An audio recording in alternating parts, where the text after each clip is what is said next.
Welcome back to the Cosmic Revolution channel. I'm Maddie, aka Mad Juice, and I'm here to share a tool that I really love, that's really transformative, that I've used in my own life and with my clients to help cut out drama and to help step back into your power in any relationship, any scenario. So the model we're going to be going over today is called the drama triangle. It was originally created by a guy named Stephen Cartman in 1969, and it's also used in shamanic medicine, referred to as the triangle of disempowerment. And this is a tool, a model of awareness, first and foremost. So I figure now a lot of us are spending a lot of time at home. Maybe we're rubbing up against, an intimate contact with our family members, our partners all day long. Or maybe we're even feeling engaged in the drama triangle on a larger scale, like on the global political scale right now. And when we're in a drama triangle, we're literally trapped in a triangle. We can't get out. We can't be in our flow. So I wanted to share this model with you today. I just think it's helpful to understand how conflict arises between people and how things can get emotionally charged or intense in our interactions, and how to diffuse that and how to step back into that heart-centered place of awareness where you can really begin to shift your life and also just feel better. Okay, so the drama triangle, I have a little diagram here. Here it is, a little triangle. The triangle obviously has three sides, three roles. So I'm gonna list them for you, and then we're gonna go over what they mean and maybe how they could be showing up in your life. So the first role that, to think about in this is the victim role.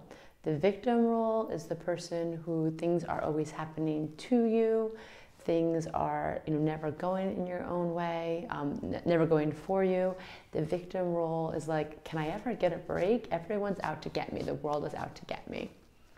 The second role is the rescuer role. This is the hero role. This is the role I find most with my clients and myself, this role of the fixer. It's this identity, it's who we step in to be, like, okay, instead of looking at my own life, my own problems, I'm gonna waste all of my energy trying to fix everyone at all times, even when it's none of my dang business. And the last role is the persecutor role, also known as the villain or the bully role. The persecutor role is really about the more aggressor, the assertive one. Whether it's you and you're feeling like no one around you can do things right and you always have to take charge, and no one listens to you unless you use force, or of course sometimes we see outside of us ourselves, we see someone else being like this villain or this bully. And the first thing I want to say about all of these is we usually have one default role that we come back to. We can be engaged in any of these roles at any time, but there's usually a default one. So I want you to think for a minute about what your default role may be when you get arised, or when you find yourself in more, conflict, or when you feel drama arise. What's the role that you take on? So that's the first thing. Maybe you're asking yourself, if you play the victim role, it could feel like, why does no one else ever take care of you? Or why don't people listen to you? Or why does this bad stuff always happen to me? And it's this feeling of like helplessness in your life. That's the victim role in that way. And then the rescuer role we talked about, that's swooping in to fix everyone, usually at the cost, at the expense of your own life, your own health, your own happiness. And then the persecutor, villain, bully role is usually when we feel like we have to use brute force to get our way, and we have to kind of steamroll over other people, and that's the only way that we can be seen or heard. And the triangle of disempowerment, the drama triangle, also works when we think about the other role that someone plays in our life, when we put someone else in that role. So maybe a victim, if we always are constantly feeling bad for someone, feeling sorry for them, we're putting them in the victim role. When we think someone has absolute power over us, a boss who we think is evil or even a politician or one of our friends that we feel like is always out to get us, with, you know, always trying to stir the pot for us, that's putting them in the villain role. And then, of course, we have the rescuer role. If we're always looking to be rescued by someone else, if we're leaning too much on someone, if we're codependent, or we know like that person will figure it out, that person will save us, we're putting them in the rescuer role. So we want to engage in like, okay, anytime we feel a conflict arise, anytime we feel stuck, asking ourselves, am I putting myself in one of these roles, or am I putting someone else? And it can come up in sneaky ways. An example I want to use is one of my clients who was going through a really, a breakup and wanted to break off things with a very serious relationship with someone she was in. But she was so scared of breaking up with him, she didn't want to hurt him. So she's like, I'm just going to stay in the relationship. You know, things aren't that bad. And, we're probably going to get married, and I'm just going to go along with this because he's a really good guy and I don't want to be the one who hurts him. So what she did in that role is she put him in the victim role, assuming that he can't take, his own power back, he can't take care of himself. And then she put herself in the villain role. She gave herself this weird balance of power in the situation that she could be the one who's solely responsible for his happiness at the cost of maybe her own happiness. And we see in a relationship like that, you can just feel that story. You can feel how things are out of balance. And luckily she did end things gracefully and compassionately with him. They're both very happy now. But if she had stayed in that relationship, it would have been really disempowering for both of them, because we have someone who's with someone who kind of pities them, doesn't want to be with them, and we have someone who feels stuck and feels like probably resentful of being in this relationship. So that's just one, real life example of how this triangle can play out in ways that might not seem that obvious. So the first step of working with this model, of working with this incredible tool, is what I just said: awareness. And the second step is now shifting the roles. Each of these roles has a purpose. There's a reason why we started to step into them.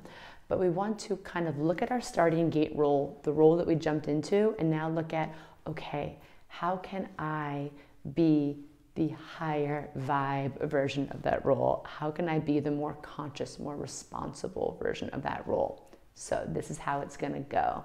So we're going to have that triangle. And now if you're playing the victim here, I want you to think about being the survivor. So the survivor is like thinking about, okay, what tools do I have to get out of this scenario? What experiences do I have to pull myself up? What if maybe the whole world wasn't against me? This was just a random challenge that I had to make me stronger. What if my friend isn't out to get me? My friend is also going through their own struggle and I'm just taking it personally. So part of the survivor role is definitely identifying stories that you're attaching to things, like non-truths, and also just plugging into your survival mode. Also the victim mode, listing 3 things you're grateful for about your life, is a really quick way of also getting from victim mode to strong survivor mode. Now the next role, the villain, the persecutor role, the bully role, the more aggressive role, is, if you feel yourself coming into this a lot, become and step into the challenger role. So the challenger role is, yes, it's taking an assertive energy.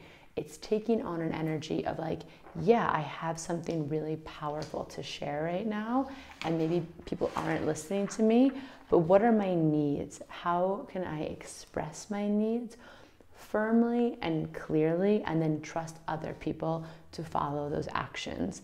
And also, if you're in the challenger role, I also took a note here.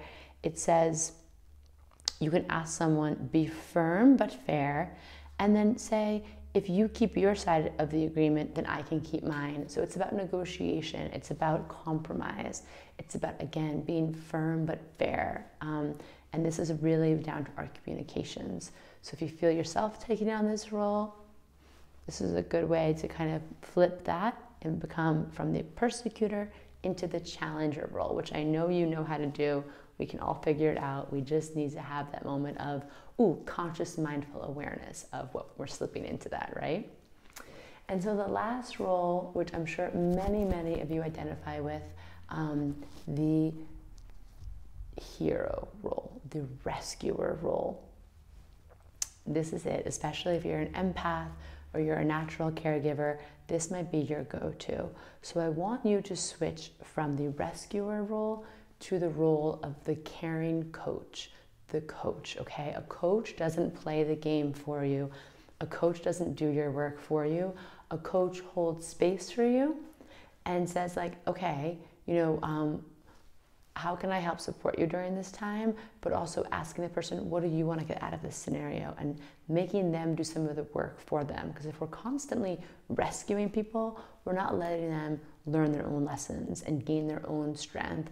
And we're also going to usually dilute a lot of energy, and energy that we should be used on maybe working on our own life and our own problems. And also knowing that when you step into the rescuer role, it immediately disempowers the other person.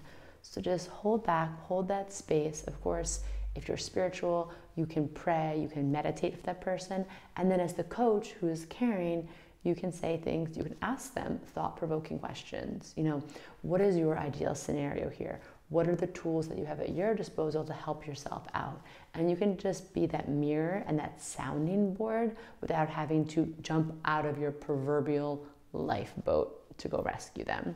Does that make sense? So, there we have it. I'm going to try and keep this quick and simple for you guys, but we have the rescuer role transformed into the caring coach role, the persecutor, bully, villain role, kind of then switched into the role of the challenger role, and then we have the role of the victim being transmuted and transferred into the role of the strong survivor. So by using these 3 tools, using this model, I hope it just helps you cut out the drama, helps you not engage in old stories, and essentially dilute your power and, kind of giving away your own energy.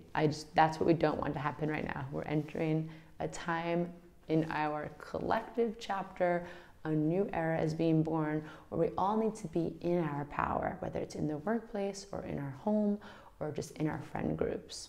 So I hope this helped you. If you want more videos like this, of course, like this, subscribe to our channel. We have new videos that drop every Friday that are all centered around mystical empowerment. Sometimes they're readings or horoscopes or just videos on tools like this. So also, if you don't, follow us on Instagram at The Cosmic Revolution for weekly energy updates and daily inspiration. So until then, I'll see you next time. And remember, stay in your power.